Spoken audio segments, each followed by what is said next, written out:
Welcome back, everybody. Today, we're going to be diving deep into something that's pretty profound, I think. Yeah. The relationship between faith, doubt, and trust Yeah. when it comes to connecting with God. Yeah, that's great. Our source material approaches this through a Christian lens, Right. specifically drawing on the wisdom of the Bible. Yeah. So, get ready to explore some ancient insights that might just shift your perspective. Absolutely. The big question we're tackling today is this. Okay. How can understanding these sometimes tricky elements actually help you deepen your own relationship with the divine? That's the heart of it, isn't it? And one of the most fascinating things I think about the source material is how it presents trust as the absolute bedrock of faith. It actually draws a really powerful parallel between our relationship with God and the relationships we build with other people. So it's like saying you can't have a solid, healthy relationship with anyone, God included, without that foundation of trust. The source really emphasizes that. Think about it. Yeah. When we trust someone, we're essentially saying we believe in their goodness, their reliability, their care for us. Yeah. Without that trust, any relationship is built on shaky ground. Okay, I'm starting to see where this is going. Yeah. It's like that powerful analogy from the Bible. Yes. The one about the house built on sand versus the house built on rock. You got it. That's from Matthew chapter 7, verses 24 and 25. Right. The house on sand represents a life without that firm foundation of trust. Right. Storms come and everything crumbles. Rumbling, yeah. But the house on solid rock that's built to withstand anything because the foundation is strong. That image is so vivid and honestly kind of unsettling. Yeah. It really drives home the point that trust isn't just some nice to have. It's essential. It really is. But let's flip that around. What does the source say about the positive side? Okay. What happens when we do cultivate that deep, unshakable trust in God? Well, buckle up because this is where it gets really interesting. Okay. The source lays out 3 key benefits of fully embracing trust in God. And honestly, they're pretty powerful. I'm all ears, lay 'em on me. First and foremost, it talks about experiencing a profound and lasting peace. It even references a beautiful verse from Isaiah 26:3. You will keep him in perfect peace, whose mind is stayed on you because he trusts in you. Okay, but perfect peace, what does that even mean? Right. It's easy to just gloss over these powerful words. Sure. But I'm curious to dig a little deeper. That's such a great question. Yeah. I think in this context, perfect peace speaks to a state of being where anxiety and fear no longer have a grip on us. It's that deep down knowing that no matter what life throws our way, we are held, we are loved, we are not alone. Yeah. It's that sense of security that comes from fully surrendering to a higher power and trusting that they've got our best interests at heart. Wow. When you put it like that, it almost sounds like a superpower. It really does. And in a world that feels increasingly chaotic and unpredictable, Right.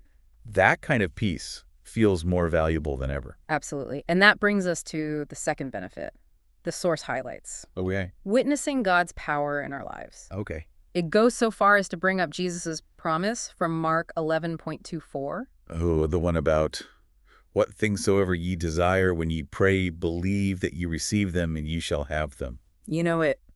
I've always found that verse both intriguing and a bit intimidating. It definitely makes a bold statement. It does. The source seems to be suggesting that true, unwavering belief can unlock incredible possibilities. Okay. Even things that might seem impossible from a purely human perspective.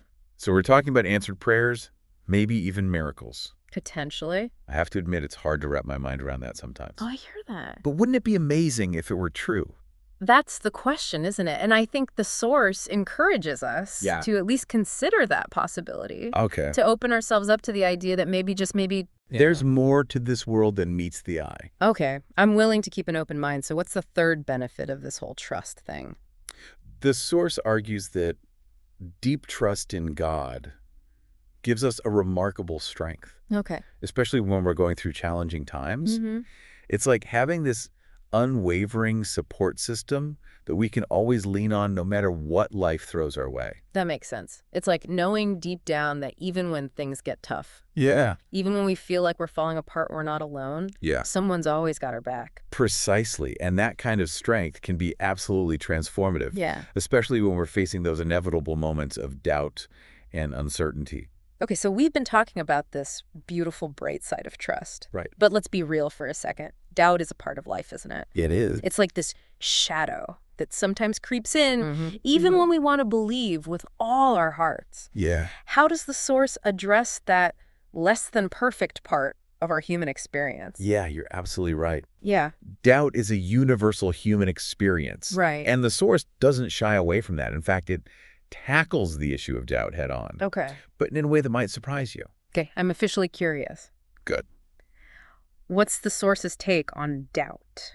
Well, it presents doubt as something that can actually damage our relationship with God. Damage. That's a strong word. It is. I think a lot of people, myself included, probably view doubt as more of an internal struggle. Like it's something we grapple with personally, Right. but not necessarily something that impacts our connection with God. I think that's a really common perception, but the source frames it a bit differently. Okay. It suggests that doubt at its core reveals a lack of trust. Right. And remember, we talked about trust being that foundational element in any relationship. Right. That makes sense if we're constantly doubting God's goodness, his faithfulness, his love for us. Yeah. That's bound to have some ripple effects. But how exactly does the source say doubt causes damage? It lays out 3 specific ways. Okay. First, it points to a passage in James 1:6-7 Okay. that says, "But let him ask in faith with no doubting, for he who doubts is like a wave of the sea, driven and tossed by the wind. For let not that man suppose that he will receive anything from the Lord." So it's suggesting that doubt can actually hinder our ability to receive from God. It's almost like doubt creates this barrier, Yeah. this disconnect between us and the divine. Exactly. And the second point the source makes Okay. is that doubt can actually hinder our spiritual growth. Okay. It uses the example of Jesus being unable to perform many miracles in his hometown because of the people's disbelief. Right. That's from Matthew 13:58. You know, when you think about it that way, Yeah. it's almost as if doubt is a form of self-sabotage. Uh-huh. Like we're holding ourselves back from experiencing the fullness of what God has for us. That's a really insightful way to put it. And that brings us to the third point. Okay. And this is the one that I found particularly thought-provoking. Okay. The source suggests that our doubt can actually sadden God. Hey, that was one of the things I wanted to circle back to. Okay. When I first saw that in the source material, it really stopped me in my tracks. Yeah. It's such a powerful, even emotional concept. It is. It makes you think about the nature of our relationship with God in a whole new light. I completely agree. The source uses a passage from Numbers 14.11 to illustrate this point. Okay. It's where God essentially expresses his sorrow over the Israelites' persistent lack of faith in him, even after all he had done for them. It's almost like when we doubt, we're questioning his character, his promises, his very essence. Right. And for a being who loves us so deeply, Yeah. that's got to be heartbreaking. It really speaks to the depth of God's love for us, doesn't it? It does. That even our doubts can affect him so deeply. If a doubt can be so detrimental, what can we do about it? Because let's face it, we're all human. We're going to have moments where doubt creeps in, where we question, where we struggle. Does the source offer any guidance on how to navigate those inevitable challenges? It absolutely does. In fact, it lays out 4 very practical steps Okay. for combating doubt and cultivating a stronger, more resilient faith. Okay, I need this. Share the wisdom. The first step is probably the most straightforward. Okay. Spend time in the Bible.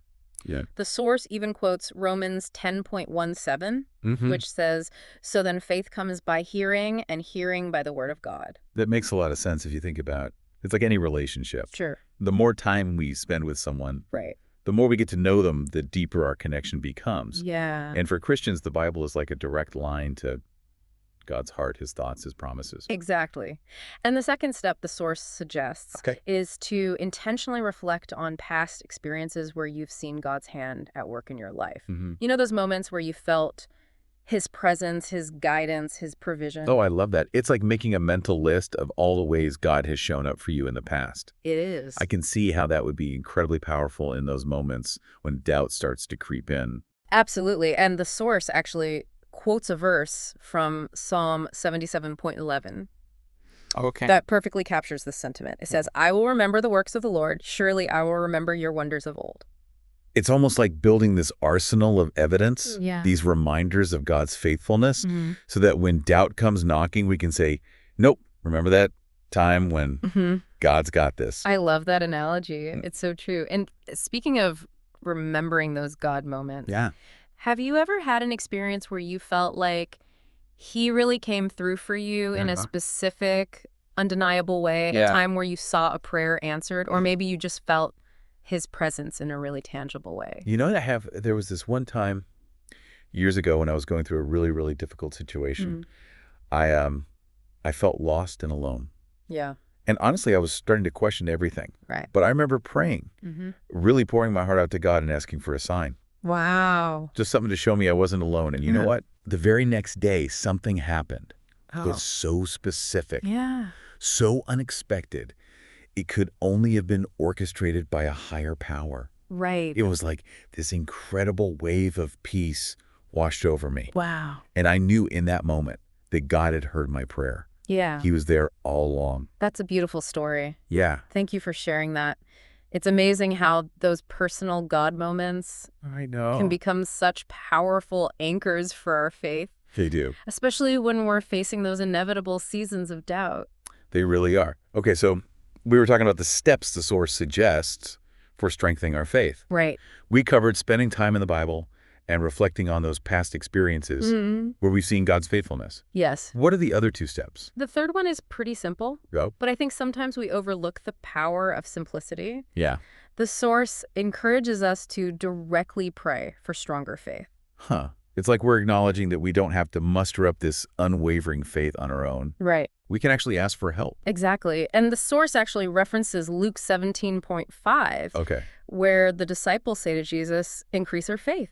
Right. It's a beautiful reminder that we're not alone in this journey. I like that. God is more than willing to meet us where we are and help us grow. That's so encouraging. It takes the pressure off, doesn't it? It does. Like we don't have to have it all figured out. Right. We can come to God with our doubts, our questions, our longings, Yeah. and simply ask for more faith. I love that. And that brings us to the fourth and final step. Okay. The source outlines, which is to put our faith into action. Okay. It's about walking the walk, not just talking the talk. Right. The source cites John 14.15, where Jesus says, if you love me, keep my commandments. So it's not just about believing in our heads. Right. It's about letting that belief shape our choices, our actions, our interactions with the world around us. Absolutely. And the source makes the point that taking those steps of obedience, even when we don't fully understand everything, is a powerful way to strengthen our trust in God.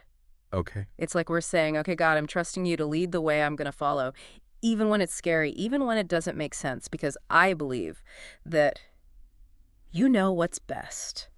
It takes a lot of courage, doesn't it? It does. To step out in faith, especially when we're wrestling with doubt. It does, but I think that's where those first three steps come in. Right. Spending time in the Word, remembering God's faithfulness, and praying for more faith. Those practices create a foundation that empowers us to take those courageous steps of obedience.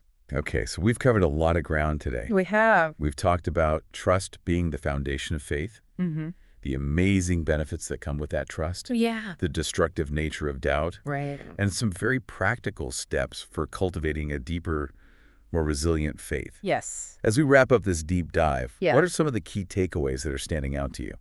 I think what's most impactful for me is the way this source highlights the deeply personal nature of our relationship with God, you know? Yeah. It's not about following a set of rules or trying to earn his favor, but about cultivating a genuine heart connection built on trust and love. And that's true whether we're experiencing mountaintop moments of faith or wrestling with those valley seasons of doubt.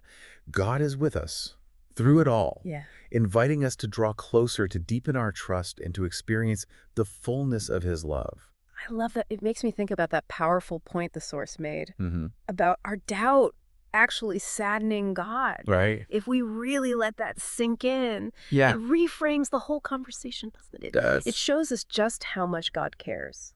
Yeah. How much he desires that close, intimate connection with us. It really does. And as we come to the end of our deep dive, I think that's a beautiful truth to leave our listener with. Your doubts, your questions, your struggles. They don't push God away. In fact, they might just be the very things that draw you closer to his heart. That's such a beautiful and hopeful thought. And to our listener, as you continue on your own journey of faith, remember those practical steps we talked about. Immerse yourself in the Bible. Recall those God moments in your life.